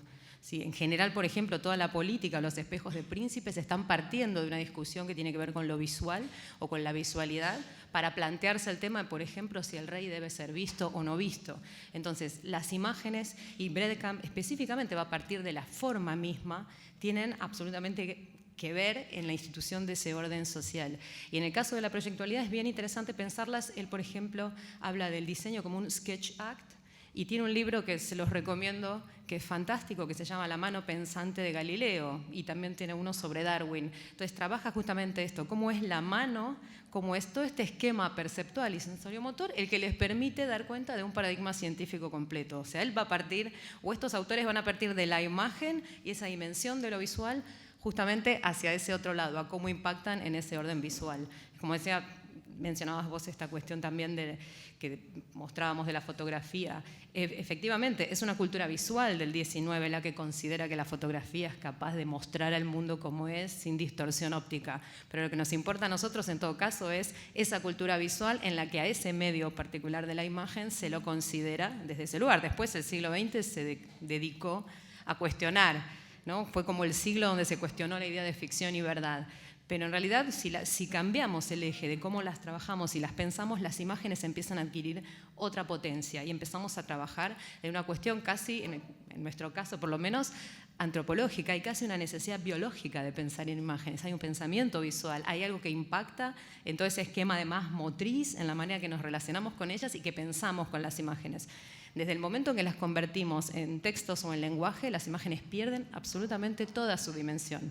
Y si vamos más para atrás, Homo sapiens es el primero que se dedica a pintar en las cuevas, a dibujar, porque eso no es arte todavía, no tiene que ver con eso, sino con otro tipo de preguntas que también nos podemos hacer, ¿no? Imágenes enigmáticas, que tienen eso también, la forma en que las imágenes viven a lo largo del tiempo, y por eso, por lo menos nosotras, creemos que esta idea o este cruce con lo proyectual y con el diseño, este concepto o esta idea de actos de imagen o la idea de las imágenes en relación con distintos medios que nosotras mostramos, pictórico, fotográfico, cinematográfico, etcétera, tienen mucho que darse entre sí. Y me parece que es importante que las carreras de FADU empiezan también a indagar mucho en ese espacio, que de hecho tampoco viene de la antropología, sino que nace en el campo de la historia del arte. Así que también en antropología lo estamos tomando prestado y está empezando a plantear esta idea de que empecemos a trabajar juntos a la hora de pensar estas cuestiones, ¿no? Desde distintos ángulos.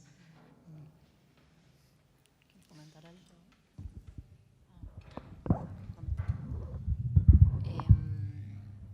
Sí, yo quería sumar sobre lo que comentaba de los espectáculos de Pip Box, que claramente, como lo mencioné un poco, el panorama es un espectáculo que se daba que comenzó en el 18, pero explotó en el siglo XIX y después, especialmente como luego del éxito del cinematógrafo, cayó un poco más en el olvido. Pero está acompañado de esto, de una configuración de la mirada sobre particularmente imágenes de paisajes y bueno, vistas urbanas en general, donde estaban las vistas, o sea, los grabados de vistas en álbumes, posteriormente después en la fotografía, y estas vistas y también escenas de batallas tenían un lugar en espectáculos que, o sea, preferimos llamarlo de proyecciones ópticas, muchos lo llaman precinematográficos, pero o sea, están como subsumiéndolos a un esquema evolutivo del desarrollo de medios técnicos en el 19. Los espectáculos de proyecciones ópticas a su vez también tienen una genealogía con la cámara oscura, que después se utiliza como linterna mágica y se generan imágenes artificiales, pero de una proyección en mayores dimensiones, y esos espectáculos eran donde también hubo, a la primera mitad del siglo XIX en Buenos Aires hubo muchísimos, pero especialmente a partir de 1854 comenzaron a desarrollarse también acá. Entonces estuvo acompañado de muchísimos artefactos que se pueden pensar como dispositivos. Entonces estaban los cosmoramas, las vistas estereoscópicas, los panoramas, las vistas panorámicas, que no necesariamente son en 360. Entonces eso es todo lo que configura la visualidad. Y son pensados, o sea, desde infancia también, como juguetes ópticos, donde es en realidad en estos espacios lo que se cree que son los primeros ámbitos donde tuvieron lugar la presencia de niños y mujeres. Entonces no fue en el cinematográfico, sino fue a mediados del siglo XIX donde empiezan a participar los niños en estos espectáculos. Después, queda como relegado a el taumatropo u otros elementos más pequeños, en realidad se reducía el tamaño por una cuestión también económica, o sea, de venta más rápida. O sea, conseguir gente para construir un panorama gigante no era tan económicamente redituable. O sea, por eso se ve que todos estos artefactos tuvieron más éxito, especialmente en el caso de Buenos Aires. Yo no lo mencioné porque es como todo un universo. Pero el de los PIP, que son estas cajitas. No, yo lo había traído acá, pero es cierto, si Paula tiene que mostrar todos estos dispositivos ópticos que había, y en el 19 mucho más, porque en el 18 todavía son espectáculos medio de gente intelectuales que se juntan y demás. Pero estos PIP son interesantes porque hay un holandés, por ejemplo, que los hace, que son estas cajitas que simulan 3 dimensiones, pero todavía son pictóricas y juegan con la sucesión, digamos, de visiones.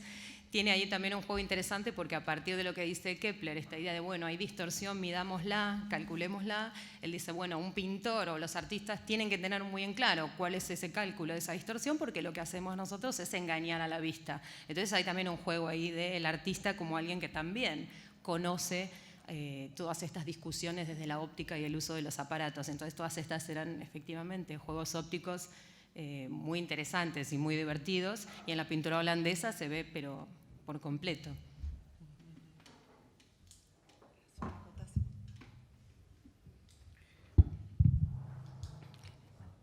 Nosotros que pensamos estar inmersos en una cultura logocéntrica, como de alguna manera se denuncia, ¿no? Estos actos de imagen y todo lo que estuvimos trabajando en la noción de dispositivo que ustedes explicaban, como el régimen ideológico de las imágenes, creo que forma parte de la vida cotidiana de nuestros estudiantes, de los niños, o sea, no tal vez de la nuestra, pero todos los videojuegos que los chicos usan están completamente en este tipo de imágenes, en donde el cuerpo está descentrado y la relación entre lo sensorial y el cuerpo y esas imágenes en donde puedo estar inmerso son bastante extrañas para cualquiera de nosotros, me imagino, que pasamos los 30 o más. Yo soy gamer. Claro, sí, a mí me cuesta un montón entender mismo cómo se producen, ¿no? los cambios en las pantallas. Yo creo que esto es un desafío para todos los que estamos en esta facultad y vamos a trabajar con gente que está produciendo proyectos, y creo que debiéramos estar aprovechando la riqueza que tiene eso. O sea, si un alumno estuvo tanto tiempo practicando, algo le tiene que haber quedado en el cerebro en cuanto a las imágenes. Tenemos que estar aprovechando eso, me parece. Una práctica que nosotros no tuvimos, pero ellos sí tienen ese acceso.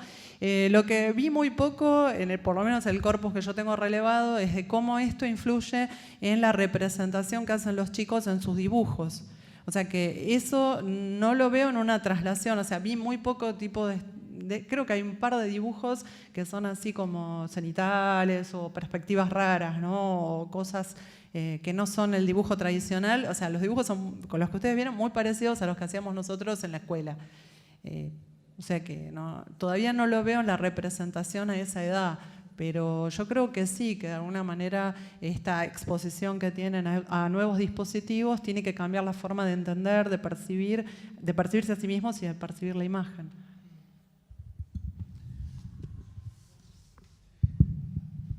Cuando hablaba de la cuestión de la verdad, quizás está bueno también aproximar algunas cuestiones que pasan dentro de nuestra facultad y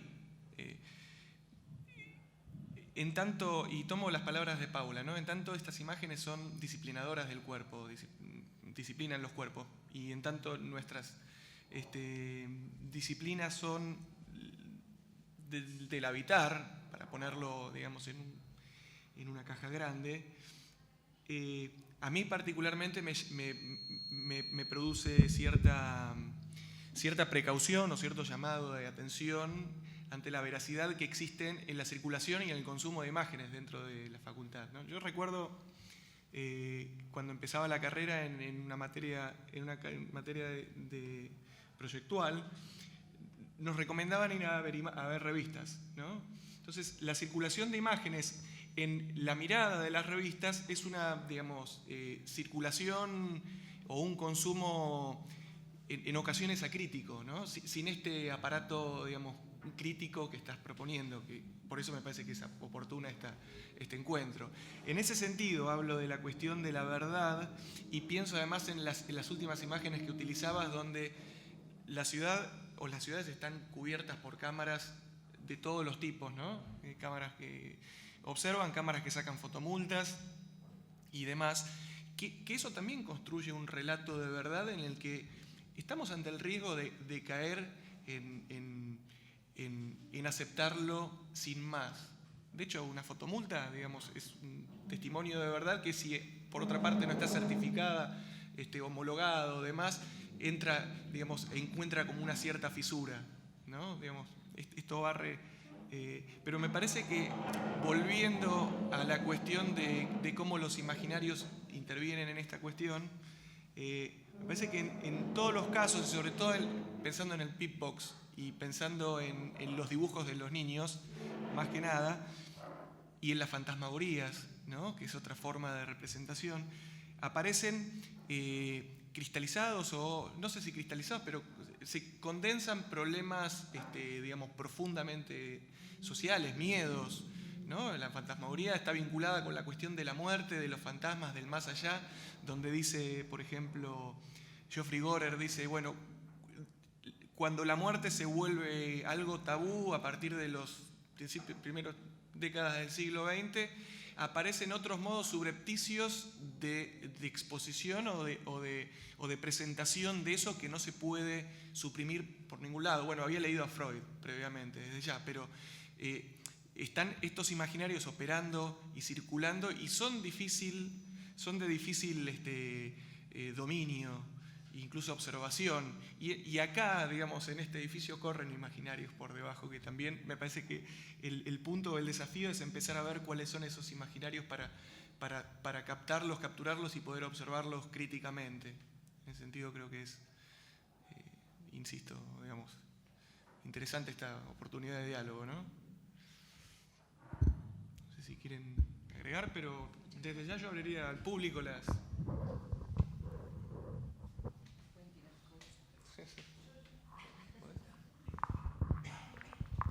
No, como las tres expositoras unieron tanto el tema de las imágenes con la ciencia y la técnica, ¿no? Se me ocurre plantearles un conflicto que quizá, no sé, yo como estoy cerca de la época en que nuestra Facultad de Arquitectura se separó de ciencias exactas, de ingeniería, ¿no? Y yo siempre percibí que el mundo de las imágenes era muy fuerte en la praxis de la facultad. Sin embargo, en antiguos profesores que habían estado más cerca que yo y que venían de esa antigua Facultad de Ingeniería, antigua, los compañeros de acá enfrente, profesores muy respetados y valiosos, pero como que sentían un complejo de inferioridad, como si al salirnos de las ciencias duras, de las matemáticas y de la física, nos caíamos en un plano del arte y las imágenes. Y cuidado con eso, ¿no? No somos una facultad de arte, somos planificadores, somos técnicos. Algunos profesores insistían en eso y era como un conflicto, ¿no? Por ahí la gente más joven no lo vive así, pero se lo planteo entonces.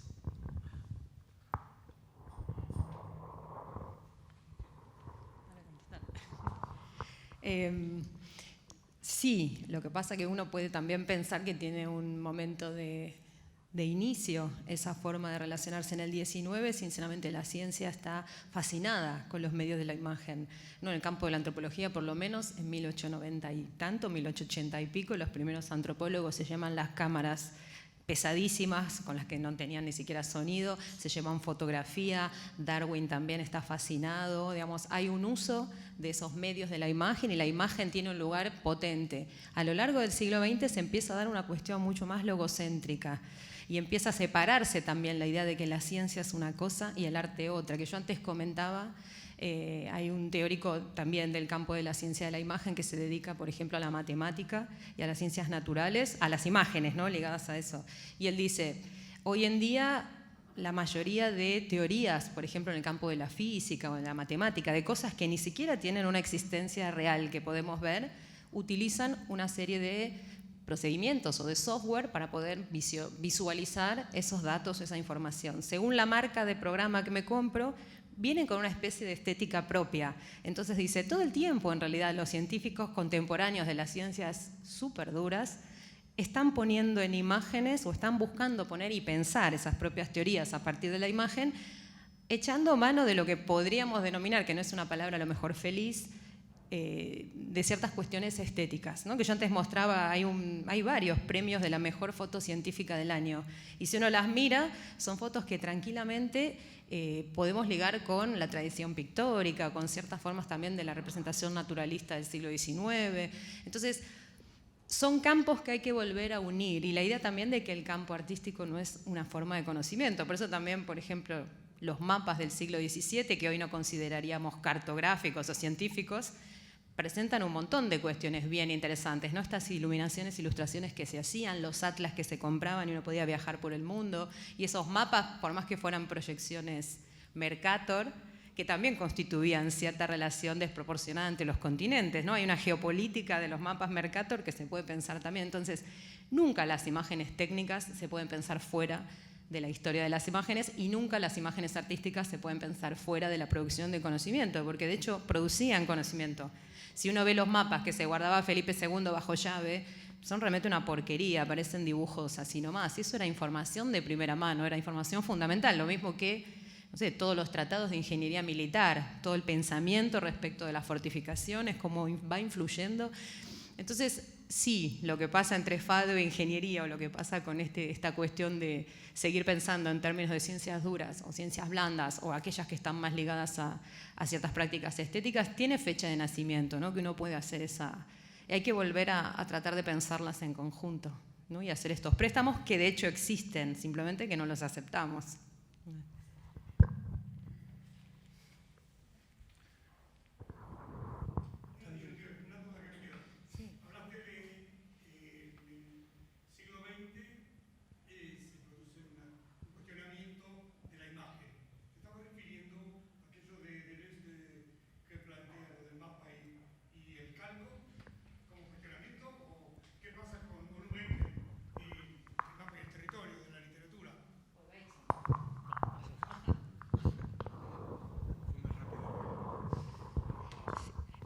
Eso podría tener que ver con cuestionamientos desde el campo científico, pero podemos mirarlos un poco más ampliamente. El siglo XX tiene algo en el medio que es la Segunda Guerra Mundial. Y a partir de la Segunda Guerra Mundial empieza a aparecer también la pregunta si todo puede ser puesto en imágenes, ¿no? Es la idea de la irrepresentabilidad, pero también hay un desarrollo del cine, hay un desarrollo de la fotografía, empiezan, digamos, desde distintos ámbitos, empieza a aparecer o a cuestionarse ese juego de la ficción o de la realidad o de la verdad, pero más que nada también atravesado por los acontecimientos políticos. Después, por ejemplo, en el campo, se me ocurre pensar ahora de la antropología visual, ya en esos años 50, por ejemplo, y ligado a lo que decías vos, Jean Rouch hacía etnografías visuales o antropología visual, planteando la idea de a mí no me importa pensar en términos de ficción y verdad, voy a hacer etnoficción y a través de todo este juego que hago con mis propios sujetos de investigación vamos a inventarnos esas historias, vamos a poner en juego esta cuestión.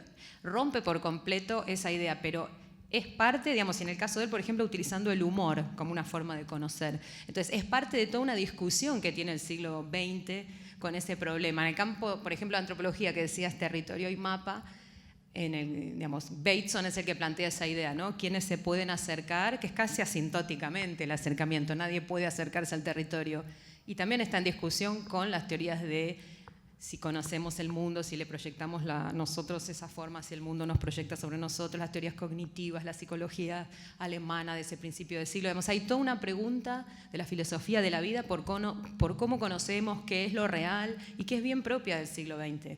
Y el desarrollo, además, de técnicas de producción de imágenes, diagnóstico por imágenes, las imágenes también que empiezan a verse el cuerpo por adentro, las radiografías, ¿no? Todos estos dispositivos. El siglo XXI es una pregunta abierta también, ¿no? Ya no es la época de la reproductibilidad técnica de la que hablaba Benjamin, sino de la biotecnología, ¿no? Esta idea de la clonación, de la reproducción, que no solamente es biológica, sino que también las redes sociales, las imágenes digitales también son clones. Entonces, empezar también, bueno, a ponerlas o a pensar, ¿no? Esta forma de pensar las imágenes implica que las podamos abrir y pensarlas en términos así, de cultura visual, deja de haber como espacios entre las disciplinas, ¿no? Podemos tratar de empezar a pensarlas como un producto o como un artefacto cultural que es muchísimo más potente, pero claro, digamos, cada uno desde nuestro campo podemos pensar un montón de ejemplos donde desde el marco teórico aparecen estos paradigmas ligados a ficción y verdad, que siguen operando, porque de hecho siguen saliendo las noticias de las fake news, ¿no? Lo interesante de una fake news es eso, es que circulen, ¿no? Es lo mismo que cuando Mitchell dice, el Photoshop existió siempre, las primeras fotografías se pintaban a mano, entonces eso es lo que nos interesa, que sean intervenidas, que sean manipuladas, porque eso es la cultura, entonces eso es lo que tenemos que preguntar. Las fotografías de indígenas del principio del siglo XX, posando como los blancos creían que eran los indígenas, hablan de los blancos, no de la realidad de los indígenas, y así las tenemos que preguntar.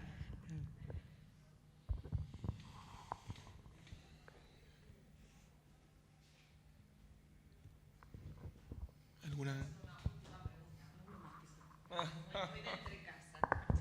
A las tres, a las que quiera responderme. Bueno, en el caso de Mabel, la presentación tenía que ver con un trabajo desarrollado junto con otra gente en paralelo y demás. Perdón. En el caso de las otras dos expositoras, un poco, si bien son trabajos desarrollados, son expositivos, digamos, no estaba comprometida en estos casos que relataron una especial investigación. Digo, por ahí más tenía que ver con una serie específica, lo de los panoramas. Era como más panorámica, que digo, en el sentido... investigación en curso. Ajá. Bueno, mi pregunta iba hacia, en el momento en que ustedes mismas están trabajando con imágenes, no solo sobre imágenes, si recuerdan momentos en los que alguna imagen desestructuró lo que venían pensando que tenían que encontrar. Claro.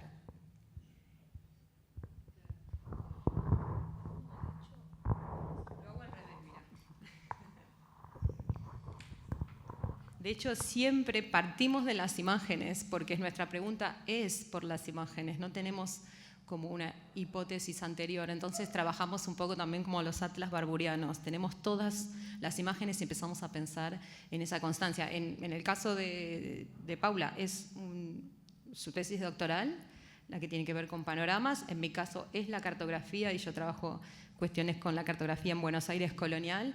Y en general fueron las imágenes, por lo menos, por ejemplo, para mí, las que me permitieron encontrar la hipótesis de todo ese trabajo, ¿no? Que tenía que ver con, eso saltaba en el trabajo sobre la cartografía, y de hecho para pensar la cuestión de la figuración política del poder tuve que partir de esas imágenes y no de los tratados.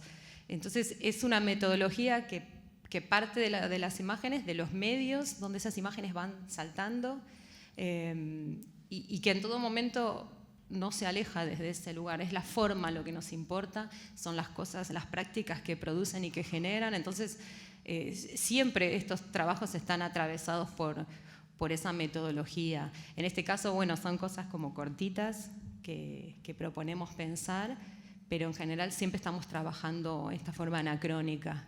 Por más que a veces hagamos cortes y yo, por ejemplo, me quedé en el fin del 18 y Paula arranqué trabajando el 19, pero siempre estamos tratando de pensarlas al contemporáneo.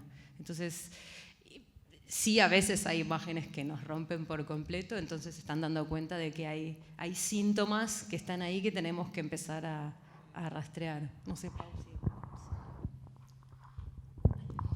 Sí, como coincido con lo que dice Marina. Yo personalmente, trabajando los espectáculos de proyecciones ópticas, me encontré como sorprendida con espectáculos muy particulares. Por supuesto, un marco teórico me permite encontrar eso en espectáculos que se dieron en 1855 acá, de microscopios solares, por ejemplo. Poner atención y tratar de poner luz a esos espectáculos solamente pueden darse con una mirada sobre la imagen encarnada en un medio que configura un dispositivo. Entonces, creo que no es que yo fui a buscar algo, sino que con un mapa conceptual fui como armando un corpus de espectáculos y de imágenes también. Creo que como por ahí. En mi caso, en general, como yo trabajo con metodología de análisis del discurso, parto del recorte de un corpus que tiene coordenadas espaciotemporales. Entonces ya hay un recorte previo y bueno, lo que se hace es buscar un corpus que sea significativo, representativo de algún concepto que se quiere estudiar. Por ejemplo, si queremos estudiar, no sé, las formas, no sé, de representaciones de determinadas cuestiones, buscamos el corpus adecuado. Para mí fue un desafío trabajar en este caso porque la demanda que tenía la gente de psicología social era hacer un formato más experimental, en donde había que llevar un cuestionario, hacer un trabajo de campo. Nosotros en general lo que trabajamos son con imágenes producidas, entonces pueden ser, no sé, las cubiertas de las revistas de tal época, de tal periodo. O sea, trabajamos un corpus que ya está producido. Y lo que hacemos es ponerlo en relación con una situación de enunciación, con categorías analíticas, Por supuesto, el corpus es el que va a hablar, nosotros no le imponemos categorías, pero sí tenemos un marco analítico con el cual trabajamos. En este caso fue totalmente distinto, sino que tuvimos que generar, bueno, qué categorías iban a ser las importantes para trabajar en ese corpus, que yo no tenía la menor idea de cómo tampoco analizar estos dibujos, y bueno, a través de herramientas de semiótica visual empezamos a ver, y todavía hay muchas cosas por trabajar. De hecho, estamos ahora trabajando el color de la piel y cómo los chicos representan el color de la piel en los agresores y los agredidos, y qué diferencias hay en cómo los pintan, ¿no? Directamente con los códigos cromáticos, porque hay pequeñas diferencias, pero bueno, están hablando de cómo ellos perciben estas diferencias raciales, si se quiere, o de tonalidades, no sé cómo decirlo, entre ambos grupos. La vestimenta, hay un montón de cosas que hablan de estereotipos, de cuestiones que los chicos ya tienen incorporadas. Pero sí, en realidad siempre hay sorpresas. Y siempre en esas sorpresas está la necesidad de incorporar nuevas categorías de análisis, que es lo que sucede a menudo, o de ampliar el corpus o de recortarlo. Porque, bueno, cuando uno empieza a encontrar cosas que no son las esperables, a veces es necesario ampliar o generar corpus comparativos, que fue lo que trabajamos en este caso, porque cuando uno mira siempre un mismo tipo de dibujos, digamos, el dato se va repitiendo, uno cree que eso es la realidad, y en realidad hay cosas que no están invisibilizadas porque tienen signo negativo. Y esto de que, por ejemplo, bueno, no aparezcan determinadas cosas es porque no las vemos porque es la variable negativa. Y al verla en otro corpus la visibilizamos en el nuestro. Entonces aparecen a veces pequeños corpus como de control, ¿no? De otros grupos, ver otro grupo etario, otro grupo social, y eso nos permite generar categorías más confiables. Esto no es una ciencia exacta, o sea, lo que hacemos es una descripción de los aspectos más relevantes de un corpus determinado que tiende a ser significativo porque se van repitiendo los casos.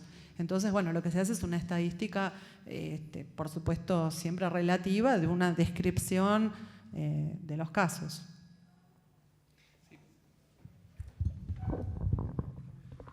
Porque además en tu trabajo aparece, además de la imagen visual figurativa, más bien figurativa, aparece, no sé si el anclaje, pero aparece el texto escrito, que ellos mismos, entiendo que los chicos también producen. Entonces hay también imagino un diálogo, una tensión, no sé cómo se resuelve eso.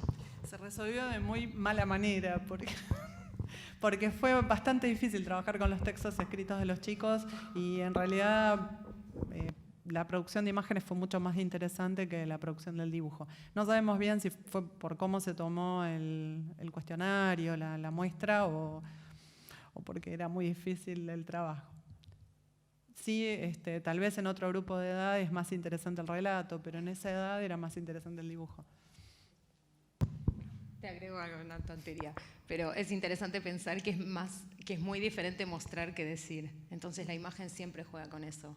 No es lo mismo, son dos actos completamente distintos. Por eso son mucho más interesantes las imágenes, porque lo que uno puede mostrar siempre es muy diverso a lo que se puede decir, aunque creamos que lo que estamos diciendo está controlando lo que se ve. Entonces son como dos actos interesantes para pensar como carácter de la imagen. Y mucho más del decir escrito.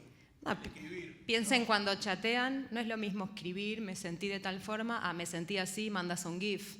Es imposible comparar las dos cosas. Entonces, sí, decilo con un GIF, claro.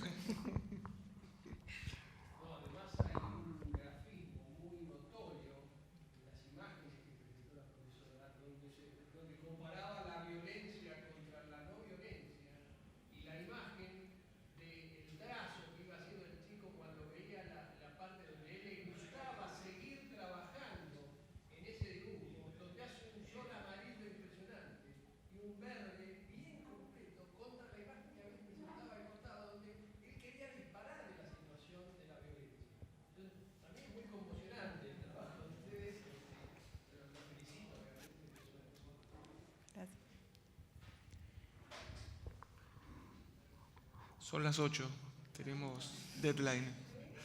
Tenemos que dejar el lugar. ¿Cómo? ¿Para cerrar una imagen? No, en principio me parece que ya se dijeron muchas cosas.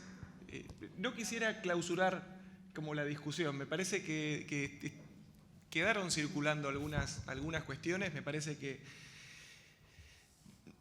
retorno, digamos, a la cuestión de los haceres y los saberes proyectuales que no son ni tan proyectuales ni tan aislados ni tan saberes, ni deberían ser tan aislados. Me parece que la propuesta va por ese lado, ¿no? Digamos, seguimos a Latour y a Calón y demás en esa, y a Foucault. Me parece que en realidad ahí juega esta cuestión que todavía se presenta como una tensión y como una juxtaposición de imágenes. Me parece que, digamos, esa es como la cuestión que hay que seguir tirando de los hilos que quedan. Igual ya prefigurar es un acto de construir algo, aunque sea en ese plano de lo imaginario, ya prefigurar es un acto de imagen. Pero además la pregunta a lo mejor que tienen que hacer sobre el prefigurar y el configurar tiene que ver también con el cuerpo, con la percepción, con cómo se da ese traspaso entre algo que es del orden, digamos, no solamente visual y que se va a convertir en algo que es una forma. Entonces ahí también empezar a pensar el lugar del cuerpo en esa transposición de sentido, ¿no? ¿Quién transpone el cuerpo? Empezar a pensar, bueno, varios ámbitos, pero desde el primer momento tenés que pensar eso, prefigurar ya es un acto de imagen. Claro. Es un poco eso. Y se me ocurren ejemplos de la arquitectura como para pensarlo. Es así, ya es un acto de construir un no lugar que es posible y que es real y que yo estoy imaginando, como un mapa también era un acto de imagen que construía un espacio que no existía.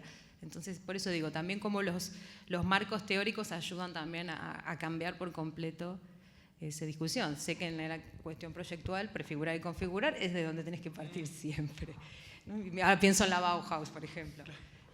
Sí, y ineludiblemente el cuerpo está por ahí. A lo mejor en las áreas de diseño de indumentaria y textil se juega tal vez más con esa cuestión, con el borde, con la piel, ¿no? con cómo se muestra. Pero en todas las áreas del proyecto está el cuerpo. Sí. Vos estás trabajando en Con el cuerpo y para el cuerpo. Porque la percepción es una percepción corporal que implica no los sentidos, sino un esquema complejo y esa relación con el afuera. Entonces hay que empezar a trabajar por ahí. No quiero decir la mala palabra de neurociencias, pero también desde las neuroestéticas se está trabajando con cuestiones que ya se preguntaba la psicología alemana o la psicología de la forma a principios del siglo XX, la fenomenología. Ahí es donde está un poco el tema que el diseño tiene que empezar a mirar. Sí, las teorías de la performance también, ¿no? Sí. El espacio, la motricidad, que sí. Integran las cuestiones más de las prácticas, desde la ritualidad hasta lo más cotidiano, pero que, digamos, hay quizás mirar con un poco más de detenimiento. Sí, sí. Bien. Y hablar, Sí. que son imágenes también, donde el medio somos nosotros. Sí. Bueno, nos llevamos algo. Y dejamos algo, creo. Bueno, muchas gracias.